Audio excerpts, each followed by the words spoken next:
இதுக்கப்புறம் யாரும் உங்ககிட்ட அப்படி தப்பாக நடந்துக்க மாட்டாங்க. அப்படி நடந்துக்கிட்டா என்கிட்ட சொல்லு.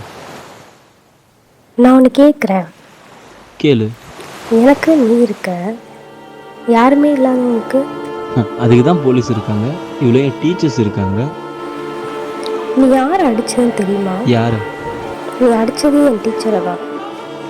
சில பேர் பண்ணுற தப்புனால எல்லாரும் அப்படி இருக்க மாட்டாங்க, நல்லவங்களும் இருக்காங்க. கண்டிப்பாக எல்லாம் ஒரு நாள் மாறும். Hope it changes.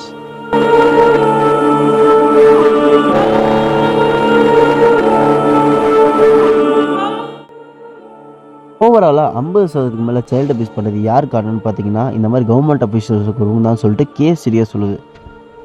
அஃபீஷியலாகவே இவ்வளோ ரெக்கார்ட்ஸ்னா அப்போ அன்அஃபீஷியலாக இன்னும் எவ்வளோ இருக்கும்? இதெல்லாம் ஏன் வெளியே வர மாட்டேங்குது? காரணம் இவங்கெல்லாம் ஹையர் அஃபீஷியல் இருக்கிறனால மட்டும்தான். பாதிக்கப்பட்டவங்க வெளியே சொல்ல முடியாத சூழ்நிலையில் தள்ளப்படுறாங்க. இதெல்லாம் மாறணும்னா ஒரே வழி தான் இருக்குது. நம்ம நாட்டிலையும் கடுமையான தண்டனை வந்தால் மட்டும்தான் மாறும்.